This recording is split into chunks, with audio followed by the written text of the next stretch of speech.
Finally, we will focus on Session 4, which explores hyperspectral applications for the Luojia 4A satellite. In this slide, we present the surface reflectance retrieval results from Luojia 4 data after high-precision pre-processing and atmospheric correction. The 4 columns correspond to the blue, green, red, and near-infrared bands. The first row shows the original top-of-atmosphere reflectance before atmospheric correction. The second row shows the corrected surface reflectance derived from our processing workflow. The third row presents the most temporally comparable Landsat surface reflectance product as a reference.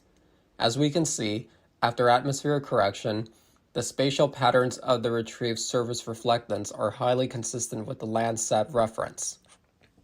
Major Landsat surface features, including vegetation, water bodies, and built-up areas, are well preserved across different spectral bands. This result demonstrates that the Luojia 4 satellite data can provide reliable quantitative surface reflectance products. In addition, its wide swath observation capability can support more frequent and broader scale monitoring, which is valuable for applications such as environmental monitoring, land cover assessment, agricultural observation, and disaster-related Earth observation services. This next slide focuses on the Normalized Difference in Vegetation Index, or NDVI, which is one of the most widely used indicators for assessing vegetation growth, health, and spatial coverage. Here, the left image shows the Landsat NDVI product, while the middle image shows the NDVI retrieved from the Luojia 4 satellite data. The scatter plot on the right compares the two products quantitatively using 10,000 sample points. The comparison shows that the NDVI derived from our satellite has a very similar spatial distribution to the Landsat reference product. Areas with higher vegetation density and lower vegetation coverage are consistently represented in both datasets.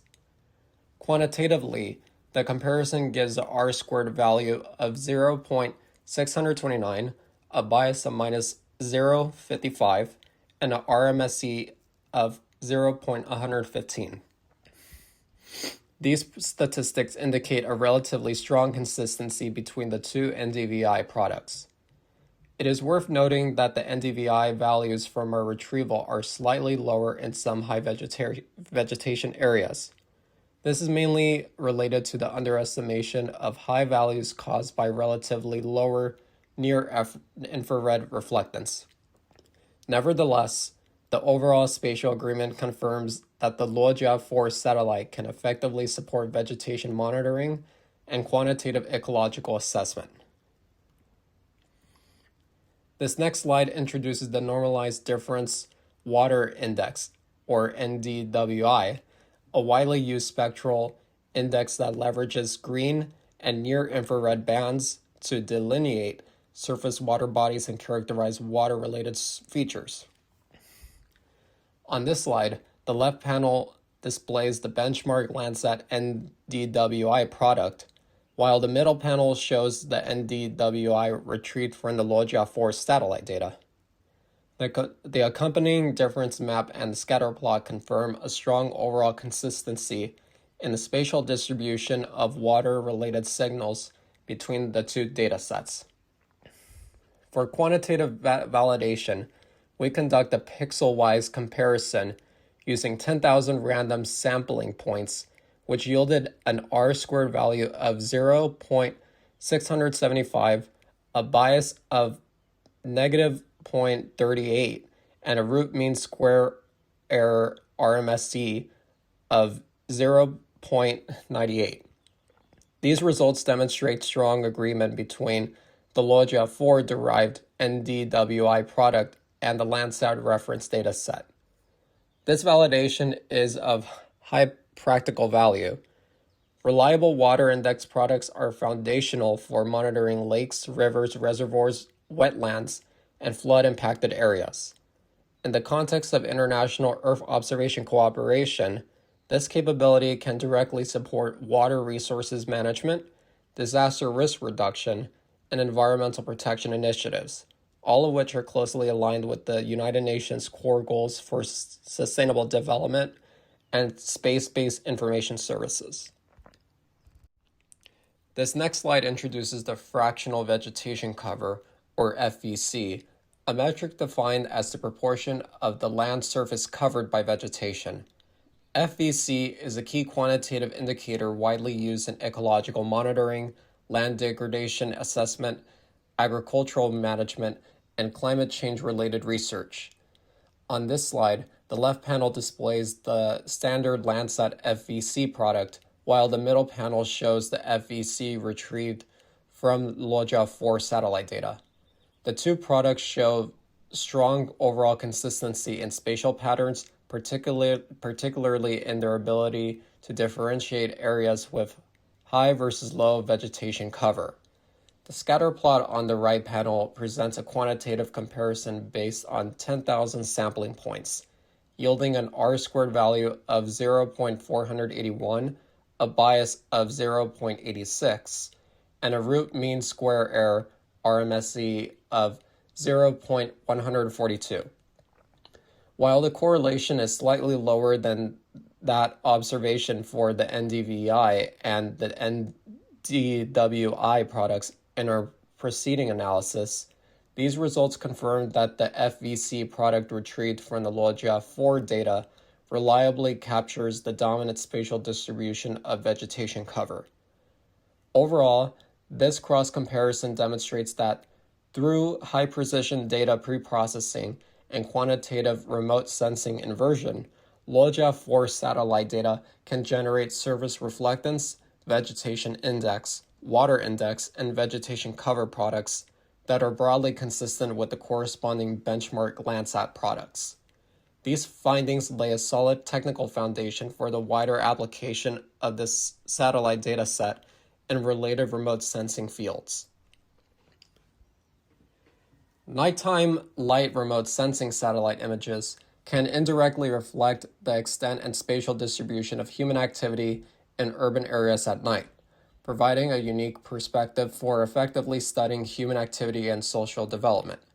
Since there is a strong correlation between the intensity of nighttime light and power supply, nighttime light images can be used to monitor the spatial temporal distribution of electricity supply in areas affected by humanitarian disasters. VIIRS nighttime light images have a spatial resolution of approximately 500 meters. The left figure shows VIIRS nighttime light images of Lebanon for 4 periods in 2024, while the right figure displays the average nighttime light variation curve for Lebanon from April to December 2024. It can be found that as the conflict escalated, the intensity of nighttime light in Lebanon declined in August and September before recovering to pre-conflict levels. This quantitatively reflects the impact of the conflict on the power supply in the affected areas. The results of the average nighttime light time series calculations for each governorate based on daily VIIRS nighttime light images are shown in the figure. Among Lebanon's 8 governorates, Beirut Governorate has the highest average nighttime light levels, indicating that it has the most abundant power supply. Variations in nighttime light levels also differ across governorates. The South and El Anabatie provinces in southern Lebanon show a sustained downward trend in nighttime light, while the remaining 6 provinces exhibit fluctuating trends. Furthermore, the average nighttime light in Beirut, Bekaa, Mount Lebanon, and North governorates show a marked decline in August 2024, followed by a recovery in October. This indicates that the power supply in these provinces was significantly affected during the conflict, consistent with the overall national trend. It should also be noted that the analysis excluded the effects of non-artificial light sources such as clouds, the atmosphere, and stray light.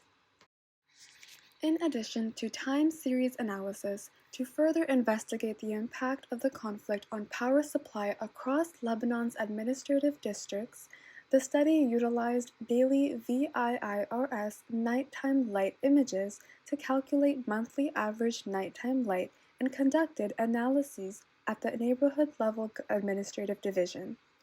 First, an urban area mask was generated based on land cover data, and monthly average nighttime light values were calculated for urban areas within each neighborhood. Subsequently, for all neighborhoods in Lebanon, using July as the reference month, the rates of nighttime light loss for August, September, and October relative to July were calculated. To visually illustrate the results, neighborhoods with different rates of nighttime light loss are represented by different colors, and the spatial distribution map is shown in the figure. The results show that compared to June, the monthly average loss of nighttime light in August, September, and October were primarily concentrated in coastal areas and southern provinces. Furthermore, as the conflict persisted, the rate of nighttime light loss in southern Lebanon continued to rise, while the northern regions experienced no significant loss of nighttime light in October and November, indicating that power supply disruptions were more severe in the southern regions compared to the north. Compared to the VIIRS nighttime light images captured by the Luojia 401 satellite, which has a spatial resolution of approximately 150 meters, provides more detailed and comprehensive information on urban areas. The study used the SDG-SAT-1 nighttime light image on February 9, 2024 as the pre-conflict baseline image, resampling it to the same spatial resolution as the Luojia 401 nighttime light images. Images captured by the Luojia 401 satellite on November 23 and December 8, 2024 were selected to represent the conflict period. As can be clearly seen in the figure, a distinct area of reduced nighttime light appeared in the southern part of Beirut on November 23, but had largely recovered to pre-conflict levels by December 18.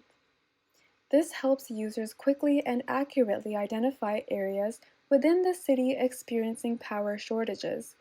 Nighttime light in southern Lebanon exhibited similar patterns, with only a very small number of scattered lights observable on November 23. The study conducts a further analysis of changes in nighttime light in the South and El Nabatieh governorates. The left figure shows Luojia 401 nighttime light images of the two governorates on November 23 and December 18, 2024. It can be observed that the areas where nighttime light is detectable in both governorates increased significantly on December 18th, indicating that more lighting facilities have been put back into use and that the power supply has been restored.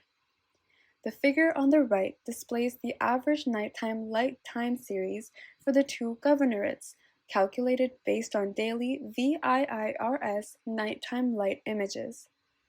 The time series also indicates that power supply in both governorates recovered in December 2024, corroborating the findings from the analysis of high-resolution nighttime light images.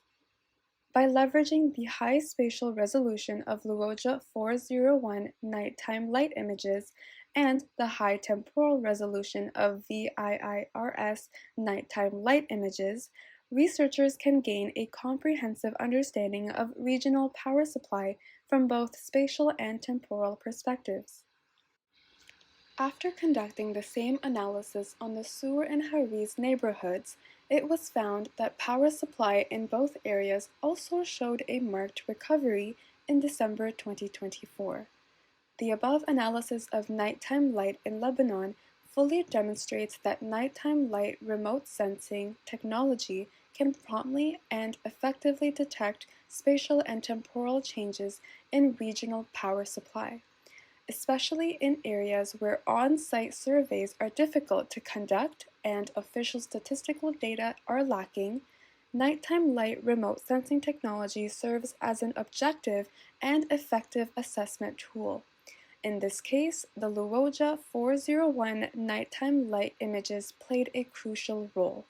By promptly dispatching the satellite to capture images of areas of interest, the Luojia 401 satellite enables people to understand the situation in disaster-stricken areas immediately, providing effective support for humanitarian aid. Thank you for your attention.